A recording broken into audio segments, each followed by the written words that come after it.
శ్రీ గురుభ్యో నమః. కార్తీక పురాణం 5వ రోజు పారాయణం. శుక్లాంబరధరం విష్ణుం శశివర్ణం చతుర్భుజం ప్రసన్నవదనం ధ్యాయేత్ సర్వవిఘ్నోపశాంతయే. 9వ అధ్యాయం. యమదూతల ప్రశ్నలకు చిరునవ్వు ముఖాలు కలవారు అయిన విష్ణుదూతలు ఇలా చెప్పసాగారు. ఓ యమదూతలారా, మేము విష్ణుదూతలం. మీ ప్రభువు మీకు విధించిన ధర్మాలు ఏమిటి? పాపాత్ములు ఎవరు, పుణ్యాత్ములు ఎవరు, యమదండనకు అర్హులైన వారు ఎవరు? అవన్నీ మాకు వివరంగా చెప్పండి అని అడిగారు. విష్ణుదూతల ప్రశ్నలకు యమదూతలు ఈ విధంగా సమాధానం ఇవ్వసాగారు. సూర్యచంద్రులు, వాయువు, ఆకాశ, గోసంధ్యలు, దశ దిశ కాలాలు మానవుల యొక్క పాపపుణ్యాలకు సాక్ష్యాలుగా విచారించి వారిని మేము శిక్షిస్తాం. ఓ విష్ణుదూతలారా, శ్రద్ధగా వినండి. వేద మార్గాన్ని విడిచిపెట్టిన స్వేచ్ఛాపరులు, సాధుజనంతో బహిష్కరింపబడిన వారు యమదండనకు అర్హులు. బ్రాహ్మణుడిని, గురువును, రోగిని పాదాలతో తొక్కేవాడు, తల్లిదండ్రులతో గొడవపడేవాడు, అసత్యవాది, జంతువులను హింసించేవాడు, దానం చేసిన దాన్ని తిరిగి ఆశించేవాడు, డాంబికుడు అంటే గొప్పలు చెప్పుకునేవాడు, దయలేనివాడు, పరభార్యతో సంగమించేవాడు, డబ్బులు తీసుకున్న పక్షం వహించేవాడు, చేసిన దానాన్ని బయటపెట్టుకునేవాడు, మిత్రద్రోహిని, కృతజ్ఞులను, ఇతర మగపిల్లలను చూసి ఏడ్చేవాడిని, కన్యాశుల్కాలతో జీవించేవాడిని, వాపీ కూప తటాకాది నిర్మాణం ఆటంక పరులని అంటే వాపీ కూప తటాకాది నిర్మాణాలు చేస్తున్నటువంటి వారిని అడ్డుకునేవారిని అంటే నిర్మాణ ఆటంక పరులని, తల్లిదండ్రుల శ్రాద్ధకర్మలను వదిలిపెట్టిన వాడిని, నిత్యకర్మలు చేయలేని వాడిని, ఇతరులు పెట్టిన భోజనాన్ని కించపరిచేవాడిని, కేవలం భోజనం గురించే ఆలోచించేవాడిని, ఇతరులు చేసే దానాన్ని నిరోధించేవాడిని, యాచించిన అంటే అడుక్కుంటున్న బ్రాహ్మణుడికి ఇవ్వని వాడిని, శరణాగతులను దండించేవాడిని, నిత్యం స్నాన సంధ్యలు విడిచిన వాడిని, బ్రాహ్మణ అశ్వ గోహత్య ఇలాంటి పాపం చేసిన వారు అందరూ కూడా యమలోకంలో మా చేత దండించబడుతూ ఉంటారు. ఇక ఈ అజామీలుడు అంటారా, వీడు చెయ్యని పాపం అంటూ లేదు.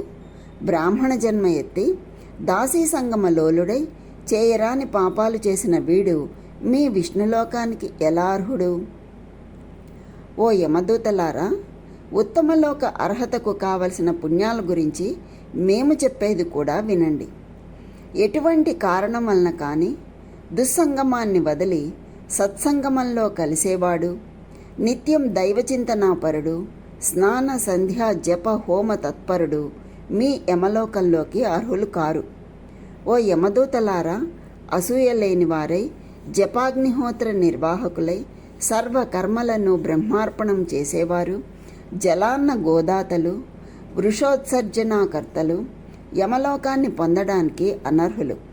విద్యాదాత అంటే గురువులు, పరోపకారశీలురు, హరిపూజా ప్రియులు, హరినామ జపం చేసేవారు, వివాహ ఉపనయనాలను చేయించేవారు, అనాథ ప్రేత సంస్కారకర్త వీళ్ళు ఎవ్వరూ మీ యమదండనలకు అర్హులు కారు. నిత్యం సాలగ్రామాన్ని అర్చించి ఆ తీర్థాన్ని తీసుకునేవాడు, తులసి మాలికలు ధరించేవాడు, గృహ ప్రాంగణంలో తులసిని పెంచేవాడు, భాగవతాన్ని పఠించేవాడు, పూజించేవాడు, వినేవాడు, సూర్యుడు మేష తుల మకర సంక్రాంతులలో ఉండగా ప్రాతస్నానం ఆచరించేవాడు వీళ్ళెవ్వరూ కూడా మీ యమలోకానికి అనర్హులు. తెలిసి గాని తెలియక గాని హరినామ సంకీర్తనం చేసేవాళ్ళు పాప విముక్తులు అవుతారు. ఓ యమదూతలారా, ఇన్ని మాటలెందుకు? ఎవడైతే మరణకాలంలో హరినామస్మరణ చేస్తున్నాడో వాడు విష్ణులోకానికే వస్తాడు. ఈ విధంగా సాగుతున్నటువంటి యమ విష్ణుదూతల సంవాదం అంతా విన్న అజామీలుడిలోని జీవుడు తన శరీరం దాసీ సాంగత్యం వంటి పాపాలను తలుచుకొని దుఃఖిస్తున్న జీవుడు స్పృహలోకి వచ్చి ఆశ్చర్యం చెందాడు. ఇది ఏమి ఆశ్చర్యం? ఈ నల్లని కత్తులను ధరించిన యమదూతలు ఏమైపోయారు? నేను ఈ వైకుంఠంలో ఎలా ఉండగలిగాను? పూర్వజన్మ పుణ్యం కాకపోతే నా నాలుకపై హరినామం ఎలా వచ్చింది? నాకు ఈ వైకుంఠం ఎలా ప్రాప్తించింది అని తనలో తనే అనుకుంటూ హరిస్మరణం చేయసాగాడు. కాబట్టి రాజా, కేవలం హరినామస్మరణమే అంతటి ముక్తిప్రదం అయినది. కాగా హరికి ప్రియంకరమైన కార్తీక వ్రతం ఆచరిస్తే ఎంత పుణ్యం కలుగుతుందో ఊహించు అంటూ ఆపాడు వశిష్ఠుడు. ఇక్కడితో మనకి 9వ అధ్యాయం సంపూర్ణమైంది. 10వ అధ్యాయం. జనక ఉవాచ అంటే జనకుడు ఈ విధంగా చెప్తున్నాడు. వశిష్ఠ, ఈ అజామిళుడు పూర్వజన్మలో ఎవరు? ఏ పాపం వలన ఇలా పుట్టాడు? విష్ణుదూతల మాటలకు యమదూతలు ఎందుకు ఊరుకున్నారు? వాళ్ళు యముడికి ఏమని విన్నవించారు అన్నీ పూర్తి వివరంగా చెప్పు అని చెప్పి అడిగాడు జనకుడు వశిష్ఠుడిని. వశిష్ఠుడు ఈ విధంగా చెప్తున్నాడు. నీవు అడిగిన ప్రశ్నలు అన్నింటికీ ఒక క్రమంలో సమాధానాలు చెప్తాను, విను. విష్ణుదూతల చేత తిరస్కరింపబడిన యమదూతలు తమ ప్రభువైన యముడిని చేరి ఇలా చెప్పసాగారు. అయ్యా, పాపాత్ముడు, దురాచారుడు, నిందిత కర్మలు చేసేవాడు అయిన అజామీలుడిలోని జీవుడిని తెచ్చే సమయంలో విష్ణుదూతలు మమ్మల్ని అడ్డగించి అతనిని మా నుండి విడిపించి తమతో వైకుంఠానికి తీసుకుని వెళ్ళారు.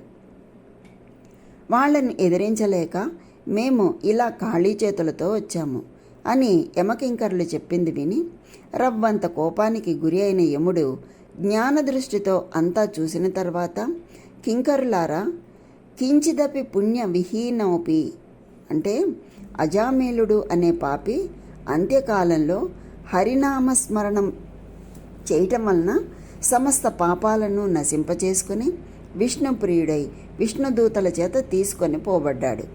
తెలిసి తాకినా తెలియక తాకినా తత్పరుడు దహించవలెనను కోరిక లేకపోయినప్పటికీ సమస్త జాతులను అగ్ని దహించునో అదేవిధంగా దుష్టాత్మలై మహిమను తెలుసుకోలేకపోయిన శ్రీహరి యొక్క నామస్మరణ చేసినంత మాత్రం చేతనే వారి సమస్త పాపాలు దహించబడతాయి. ఇక భక్తిభావంతో స్మరించిన వారు కేవలం కైవల్య పదగాములే అవుతారు అంటూ సేవకులకు ఎంతవరకు చెప్పాలో అంతవరకు మాత్రమే చెప్పి యముడు మరింత పూర్వాలోచనలో పడిపోయాడు. అజామీలుడు అతని పూర్వజన్మలో సౌరాష్ట్ర దేశంలో శివార్చకుడిగా ఉండేవాడు. ఆ జన్మలో కూడా స్నాన సంధ్యలు చేయకుండా దైవేతర చిత్తుడు, దైవ ద్రవ్యాపహారి అయి ఉండేవాడు. బ్రాహ్మణుడు అయి ఉండి కూడా ఆయుధపాణి అయి దుష్టులతో స్నేహం చేస్తూ తిరిగేవాడు. అర్చకుడు అయి ఉండి కూడా వివిధ ఆభరణ భూషితుడై స్వేచ్ఛా విహారాలు చేసేవాడు. బహుభాషి అయి యవ్వనంలో ఉండేవాడు. ఆ కాలంలో అదే గ్రామంలో ఒక దరిద్ర బ్రాహ్మణుడు ఉండేవాడు. అతడు దరిద్రంతో బాధపడుతూ అన్నం కోసం పట్టణాలు పల్లెలు తిరుగుతూ యాయవార వృత్తిని చేస్తూ ఉన్నాడు. ఒకానొకసారి అతనికి లభించిన యాయవార వస్తువులు అన్నింటినీ మోసుకొని వచ్చి భార్యను పిలిచి, చాలా ఆకలిగా ఉంది, త్వరగా వంట చేయి, ముందు కొన్ని మంచినీళ్ళు ఇవ్వు, అవి తాగి రవ్వంత ఉపశాంతిని పొందుతాను అన్నాడు. కానీ యవ్వనమదంతో ఉన్న ఆ ఇల్లాలు భర్త ఎన్నిసార్లు పిలిచినా పట్టించుకోకుండా తన ప్రియుడి గురించి ఆలోచిస్తూ ఉండిపోయింది. అందుకు కోపం తెచ్చుకున్న భర్త చేతికి అందిన కర్రతో ఆమెను కొట్టాడు. తన కామం ఆలోచనలకు అంతరాయం కలిగించాడు అనే కోపంతో అతన్ని తన ముష్టిఘాతం ఇచ్చింది. అలసి బడలికగా ఉన్న బ్రాహ్మణుడు అందుకోసం పరితాపంలో ఆమెను ఇంటిని వదిలిపెట్టి గ్రామం విడిచిపెట్టి భిక్షాటన చేస్తూ బతకడం మొదలుపెట్టాడు. మొగుడు ఇల్లు వదిలి వెళ్ళిపోవడంతో మరింత తెగించిన ఆ ఇల్లాలు మొగుడు తెచ్చినవి అన్నీ సుష్టుగా తిని, మొగుడు ఇచ్చినవన్నీ అలంకరించుకొని, మొగుడు ఇచ్చిన మంచి చీర కట్టుకుని తాంబూలం తింటూ ఒకానొక రజకుడి ఇంటికి వెళ్ళి ఆ రాత్రి తనతో సంభోగం చేయవలసిందిగా కోరింది. కానీ నీతిమంతుడు అయినటువంటి ఆ రజకుడు ఆమె కోరిన తప్పుడు పనికి అంగీకరించకపోవడంతో వారిద్దరికీ వాగ్వివాదం జరిగింది. అంతటితో కోరుకున్న కోరిక నెరవేరని ఆ బ్రాహ్మణ ఇల్లాలు వీధిన పడి రసికులను వెతుక్కుంటూ పోతూ ఇంతకు ముందు చెప్పుకున్న ఈశ్వర ఆలయం అర్చకుణ్ణి చూసి సురత క్రీడలకు ఆహ్వానించింది. బ్రాహ్మణుడు అయిన వీడు ఆమె పరస్త్రీ అని కూడా ఆలోచించకుండా అంగీకరించి ఆ రాత్రంతా ఆమెతో సుఖించాడు. అయినప్పటికీ ఆ ఇల్లాలు సద్వంశ సంజాత అయిన కారణంగా కామం చల్లారగానే తన దోషాన్ని తెలుసుకున్నదై భర్తను వెతుక్కుంటూ వెళ్ళి బతిమిలాడి తెచ్చుకుని అది మొదలు అతని మాటలకు తూచా తప్పకుండా బతకసాగింది. ఇటువంటి పాపాల వలన మరణం వచ్చిన తరువాత ఆ శివార్చకుడు రౌరవాది మహానరకాలను అనుభవించి సత్యనిష్ఠుడి కొడుకు అయిన అజామీలుడిగా జన్మించి కార్తీక పౌర్ణమి రోజున శివ సందర్శనం, అంత్యకాల హరినామ స్మరణల వలన మోక్షాన్ని పొందాడు. అంటే ఆ హరినామ స్మరణ పుణ్యం వలన ఎంతటి మోక్షాన్ని పొందాడో చూడండి.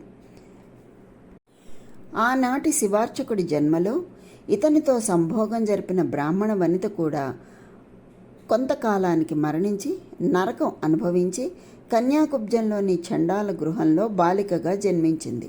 కానీ ఆ పిల్ల తండ్రి గండాన పుట్టడం వలన వాళ్ళు ఆ పిల్లను అడవిలో వదిలేశారు. ఆ వనంలో నివసించే ఒక బ్రాహ్మణుడు ఆ బాలిక అరణ్య రోదన విని జాలిపడి తనతో తీసుకుని వెళ్ళి తన దాసీకి పెంపకం కోసం ఇచ్చాడు. ఆ దాసీ దాని దగ్గర పెరిగిన ఈ పిల్లనే తర్వాతి కాలంలో అజామీలుడు దగ్గరకు తీసుకున్నాడు.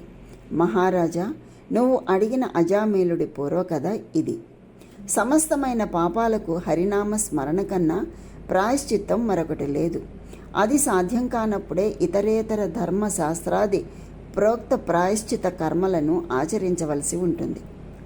జనక నరపాల, ఎవరి నాలుక హరిని కీర్తించదో, ఎవరి మనసు హరిచరణాలను ఆశ్రయించదో, ఎవరి చెవులు హరి సంకీర్తనలను ఆలకించవో వాళ్ళ పాపాలు ఏ విధంగానూ కూడా నశించే అవకాశం లేదు.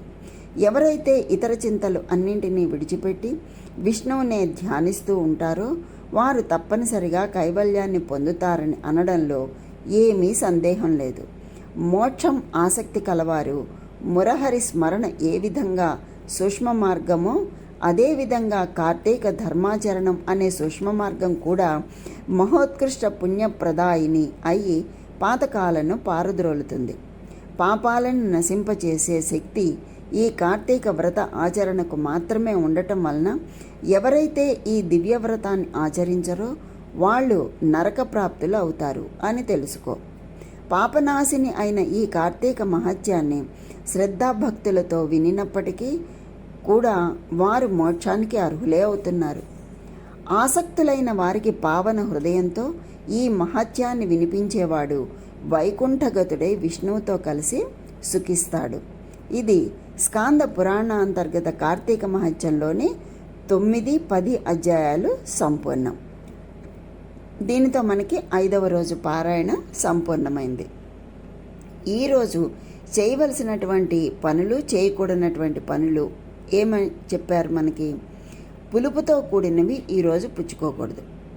స్వయం పాకం దానం చేయాలి, విసనకర్రలు దానం చేయాలి. అలాగే పూజించాల్సిన దైవం ఆదిశేషుడు. దీనికి ఫలితం కీర్తి. ఈ విధంగా మనకి మంత్రం, దీనికి జపించాల్సినటువంటి మంత్రం ఏదో తెలియలేదు, ప్రాణాయామం చేసుకోవాలన్నమాట. ఆ ఆదిశేషుణ్ణి స్మరించుకుంటూ ప్రాణాయామం చేసుకుంటే కీర్తి లభిస్తుంది. ఇటువంటి గొప్ప ఫలితాన్ని ఇస్తుంది మనకి ఈ కార్తీక మాసంలో ఉండేటటువంటి ఈ కార్తీక వ్రతము, కార్తీక వ్రత మహత్యం ఇవన్నీ కూడా ఇంతటి అద్భుతమైనటువంటి ఫలితాలను ఇస్తాయి. కనుక ఆ హరిహరుల యొక్క అనుగ్రహం అందరికీ కలగాలని కోరుకుంటూ స్వస్తి.